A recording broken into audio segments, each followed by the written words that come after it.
On this show, you'll find inspiration, motivation, and advice from experts, as well as valuable tips on how to get started or improve your business. Let's dive into how you can begin and grow your wisdom business. Inspiring others looks different for everyone. How will you inspire?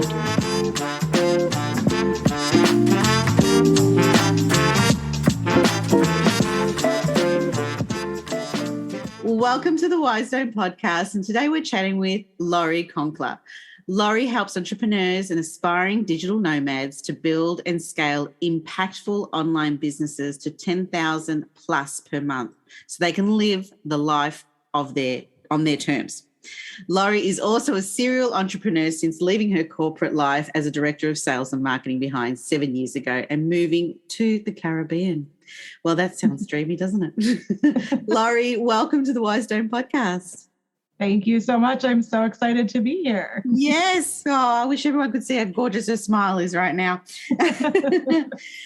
Tell us about how you got started in your coaching business. Obviously, you decided, that's it, I'm leaving. What happened? Yeah, so it's a long story. I'll try to keep it, somewhat brief. But when I left my 9-to-5, it was not with the intention of becoming a coach. So my husband and I had traveled to your part of the world, not Australia, but to New Zealand, actually. And we had taken a month-long vacation. And we came back and had that realization that it was going to be at least a year before we were going to be able to do that again. And that was if we saved again every single day that we had from our paid time off, because the US is not as generous as many other countries are when it comes to paid time off. Right. And it meant like no doctor's appointments, no long weekends, nothing. And we also came back to the dead cold of winter in the Midwest part of the US, which I don't even think the translation from Fahrenheit to Celsius matters at this point because it's below zero. It was just freaking cold. And we're just like, why are we doing this? Why are we doing this? So we started researching what our options were. And I had just kind of started to hear about this idea of digital nomadism. And it wasn't even, I don't think, called that back then. I can't even remember, to be honest. Yeah. But it was just this idea of, a freedom-based lifestyle and living and working from wherever we wanted, whether it was from our living room in Wisconsin if we wanted, or from the Caribbean. So we did some research. We watched a lot of YouTube videos, lots of shows, and settled on the U.S. Virgin Islands because it was going to be an easy move for us because it's a U.S. territory. We're U.S. citizens. We didn't need visas or anything. But it was like going to another country, and it was a very beautiful turquoise water, lovely, warm place to be. So we gave notice to our jobs and quit. And 2 months later, we were living in St. Croix. And in that 2 months leading up to it, I started my first business, which was as an event planner. I had a background in the hospitality industry. Like I said, as a director of sales and marketing, and I sold events. So I'm like, well, I can probably plan them as well. And specializing primarily in destination weddings. And I figured, 99% of that could be done remotely. So we didn't necessarily always have to be in the Virgin Islands. We could travel. I just needed to be there for the weddings. Well, I didn't really do the legwork to start that business. My husband, we also started a second business where he designs and builds furniture. And again, he could do a lot of it remotely. The shipping of the furniture when you're in the islands is tough. Within the US, we could easily ship, but it's really expensive when you are on an island to ship off to other locations. So we didn't necessarily do all of the proper planning. We didn't have the proper resources, and our businesses did not go as planned. Honestly, we had quit our jobs. We'd made this big move, and then here we are sitting a few months into it with the realization that one of us at least was going to have to go back to work. That ended up being me because I had the more marketable skills in terms of being able to get something quickly. And ended up back in a corporate 9-to-5 life, actually for a couple of years, bouncing around and traveling back and forth between the States and the Caribbean, planning weddings, building my business.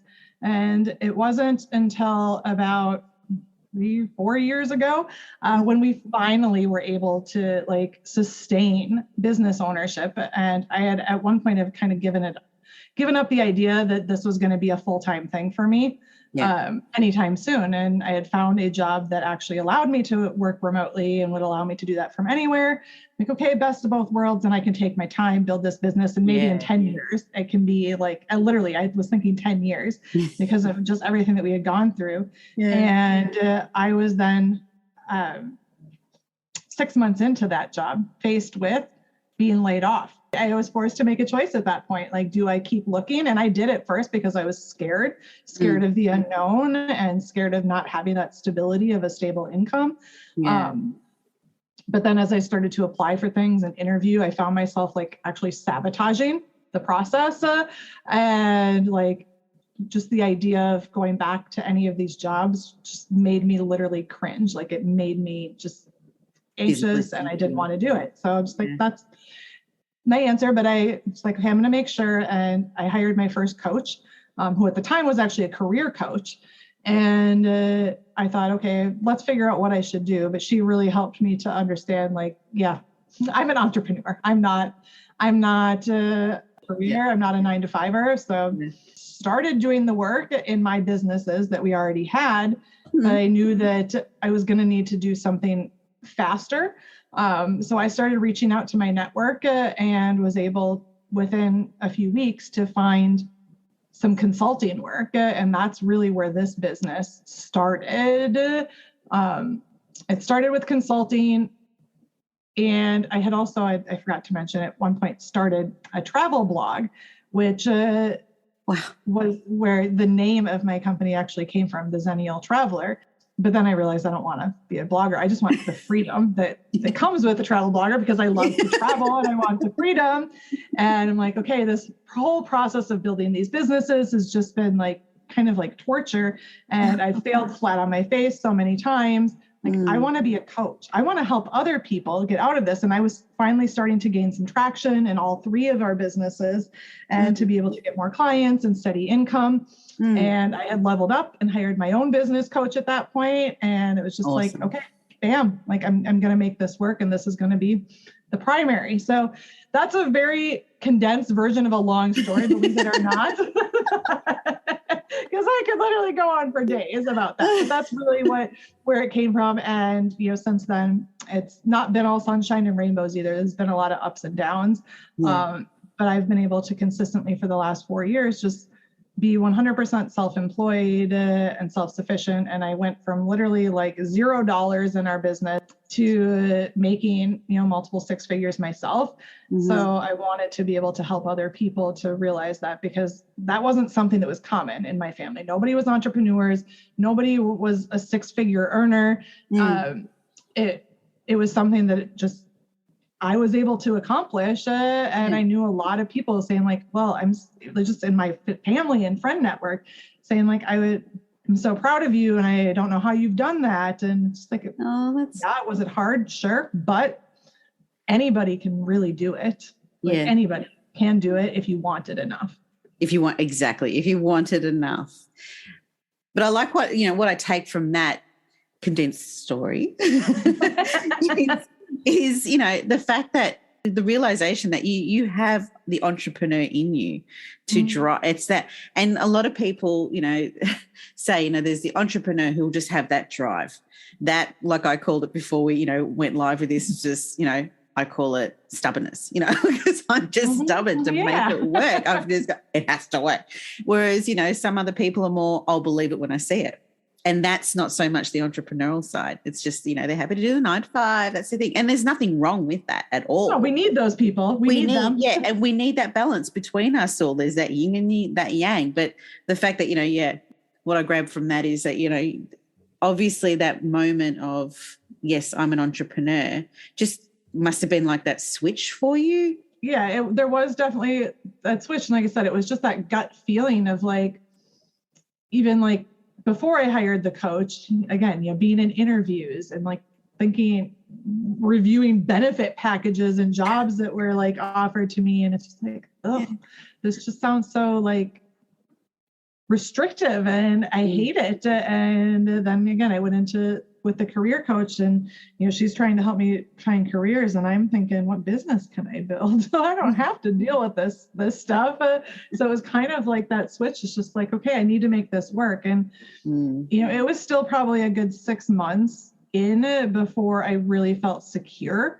Yeah, like, this is it. And I stopped looking for jobs because I kept looking because I'm like, just in case, I just need that something to fall back on. Yeah. But about 6 months in, I was finally to that point. I'm like, you know what? Like, if this doesn't work, then something else will. Like, we're going to figure it out. Yeah. And we're not going to go hungry.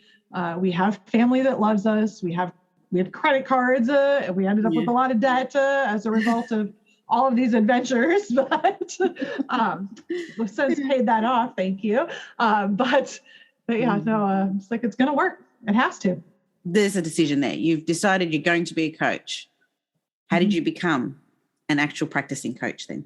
Well, like many people, I found, certification programs. I started taking the training and I just kind of was passively really doing it. I had the other businesses going and I wasn't actively seeking people at first. And I was just like, just to see if I liked it. I just kind of was dipping my toes in. I'm like, I can get the certification. It's not going to hurt me. Yeah.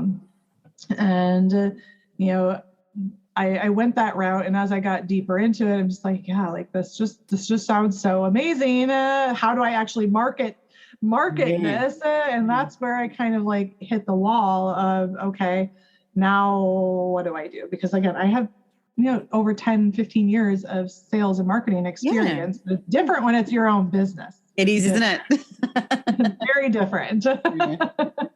I'm guessing because some people might see that as if, well, you've got a leg up there because you know how to market and create sales. And just like you said, it's different when it's your own business. So how did you overcome that? Was that was there something that you had this mindset about yourself that you couldn't market, or, what was holding you back and how did you sort of come out of that? Yeah. Well, I think honestly, I'm probably still coming out of it a little bit a few years in, but, it's doing a lot of soul searching and, you hear people talking, entrepreneurs talking a lot about their journey. Yeah. And it is really a journey of self-discovery. And until you can become comfortable with who you are, it becomes really difficult to market. So yeah, sure. I learned things and I learned from my business coach, some, different tips and tricks and things that had worked in our other businesses, with social media and everything that I was just kind of trying different things. But it really was when I started to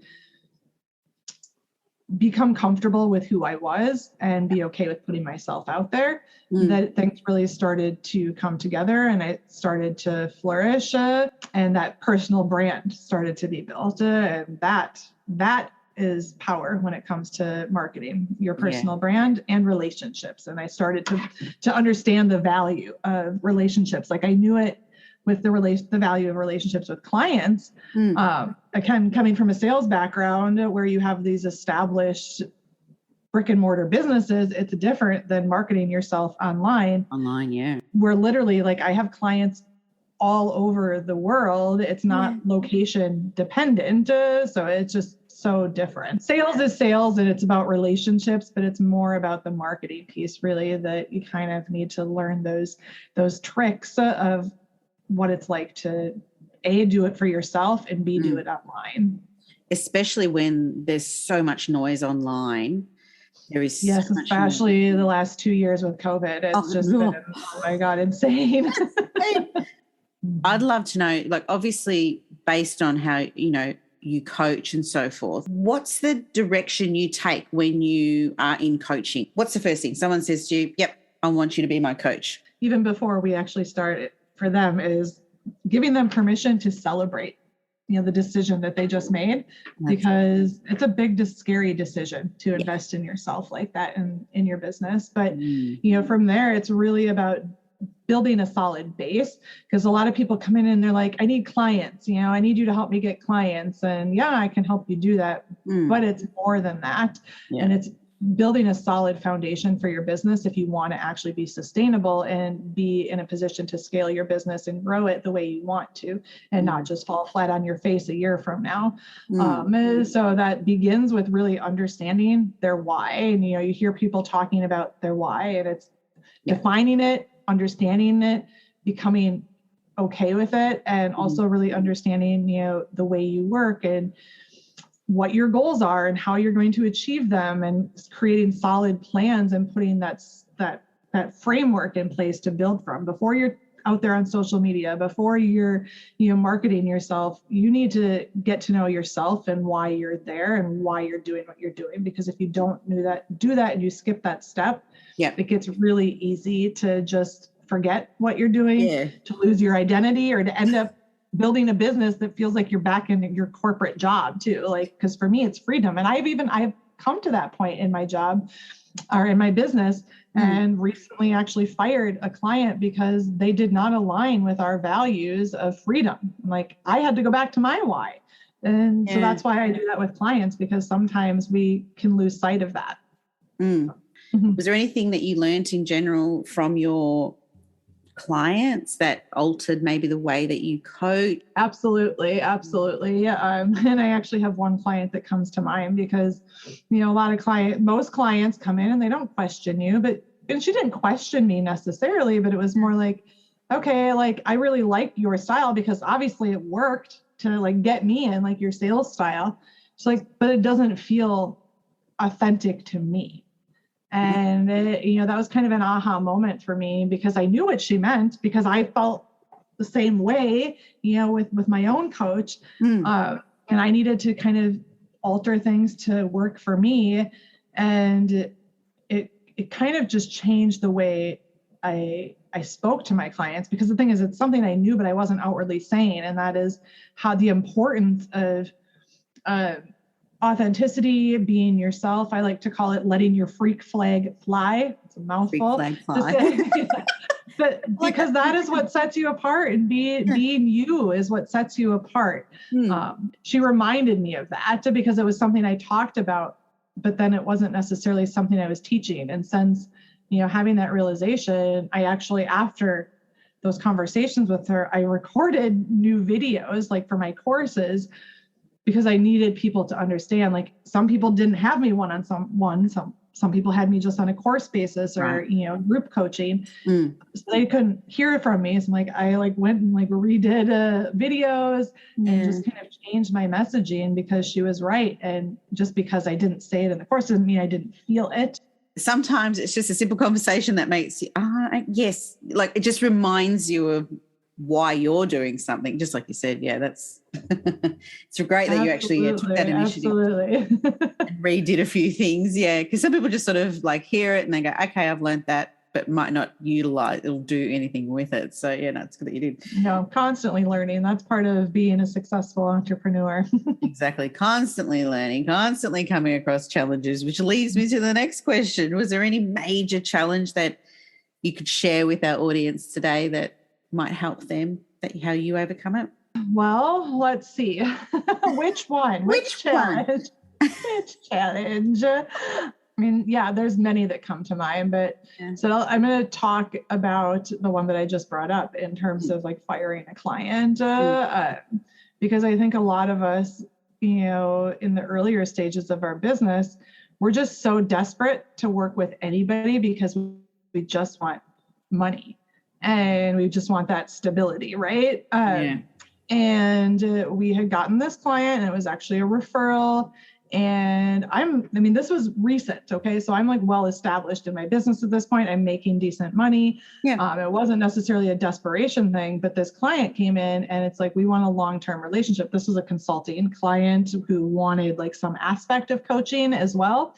And they signed a 12-month retainer and wanted to go further, and were like going to give us like profit sharing and like a piece of their business. And it was a multi-million-dollar company. And, so it's just like, we have to take this opportunity, right? We have to, we can't say no to it.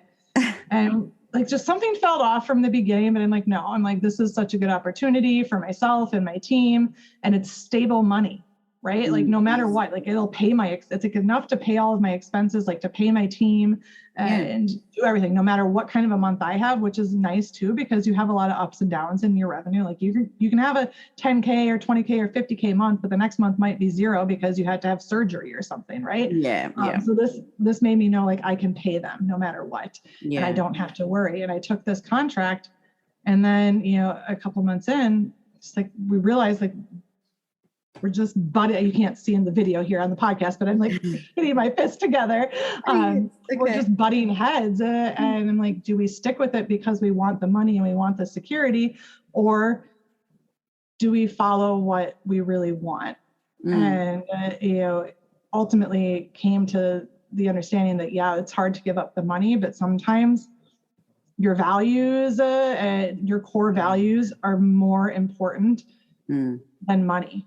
And we parted ways, and we did it on good terms because I think they felt it too, and they were just too corporate-y, and it wasn't your freedom. They wanted to treat us like we were like their employees in a 9-to-5, and it's like, no, I'm like, that's not what we signed up for. This is not the relationship we want. So best of luck to you, but this isn't gonna work for us. And we walked away. I walked away from that money, and so it was a big contract. So it was a big decision to walk away from, but I knew it was for the betterment of my company and my team.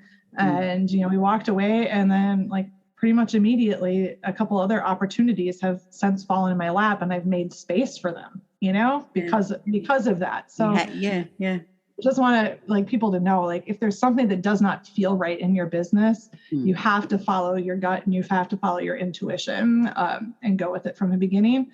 Like, you can come back from it. We did. And I should have just followed my instincts right from the beginning and said, no, we don't need this contract. But like, you didn't really know why at that time, did you? You knew there was something. You didn't know what I knew there was something, but I'm like, it just sounded like such a good opportunity, right? Like I didn't want to walk away from it. Exactly.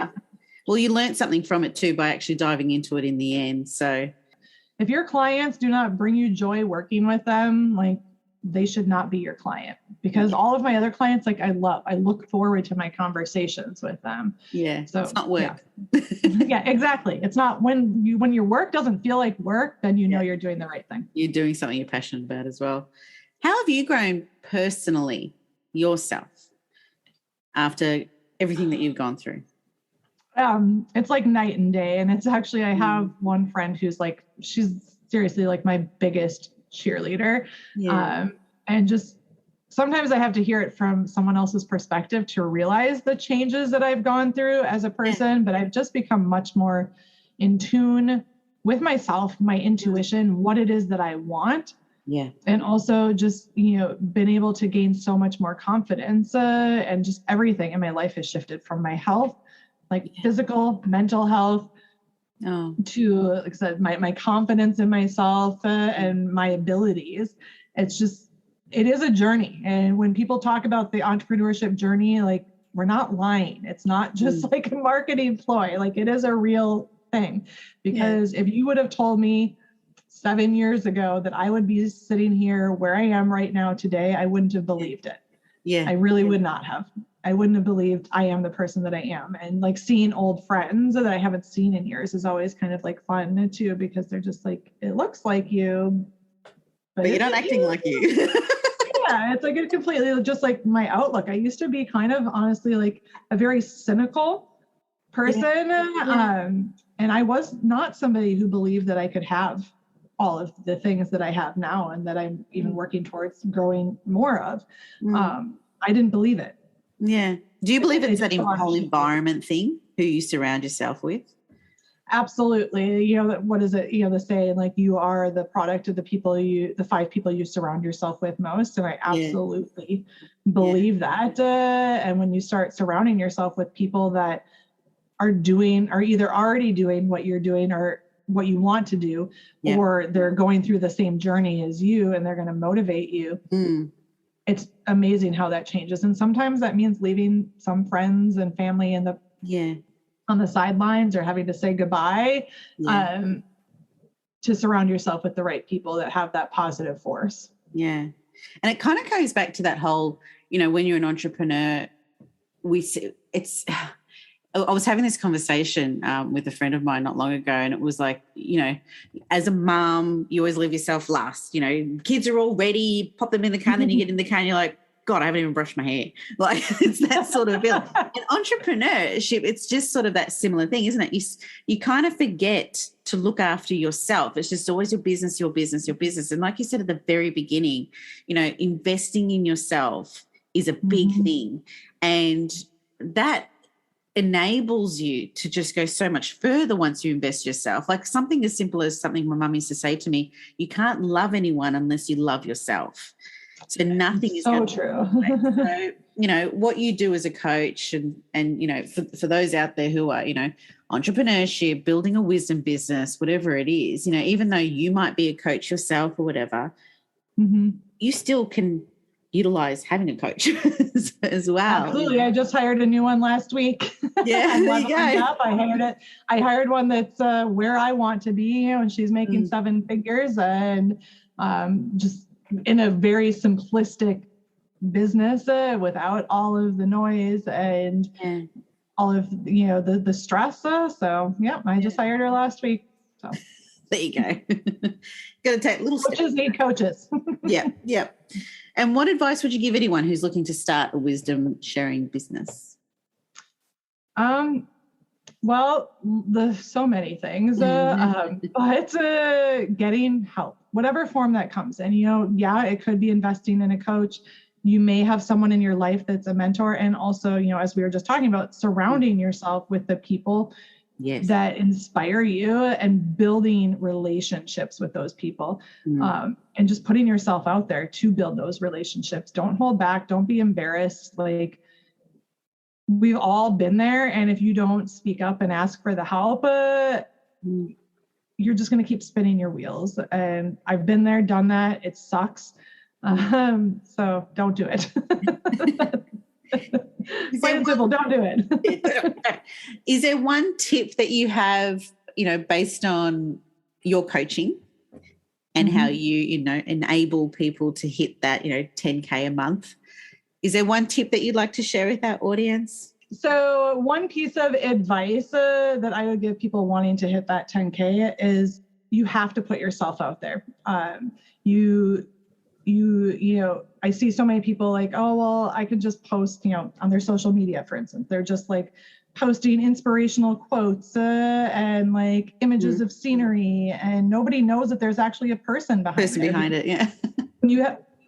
You have to put yourself out there, because that know, like, and trust factor. And, if you're not familiar with that, but it's people need to know you. They need to like you in order to trust you, and they need to trust you in order to buy from you. Yeah. So if you aren't the face of your business, it's not impossible, but it becomes much more difficult to actually succeed.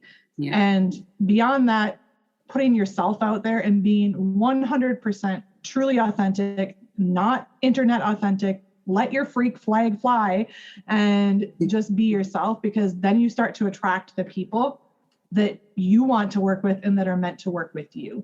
But if you're holding back, you're not going to attract the right people, and you're not going to get clients, and you're not going to hit your financial goals. Awesome. Thank you. You're welcome. With respect to you personally or within your business, what legacy would you like to leave? Ooh, that's a big question, huh? But for me, like what I'm doing in my business, like I love helping people and animals, but animals are more of a passion project, not my business. And the legacy that I want to leave is just knowledge, and that you are powerful, and that we all have the ability to have everything that we want. In fact, it's already here. It's just waiting for you to step into it. And I really want people to feel empowered. And that is, my main goal and what I'm doing, whether you're paid me to be my client or you're a free follower, on social media, no matter what that is, I want people to feel that I am helping them to reach their own goals and feel as though they can have their own dreams and live the life that they're really truly meant to live. Beautiful. You've been amazing to chat to today, Lori. Absolutely lovely. Thank you. And is there an offer that you'd like to share with our audience today? I would just say, yes, I have lots of offers and programs, but what I would love for you to do is just join us in our Facebook group, because there it's, whether you just need a little collaboration and support, or you'll be exposed to me and just to get to know me, because again, I think that is important for you to get to know people.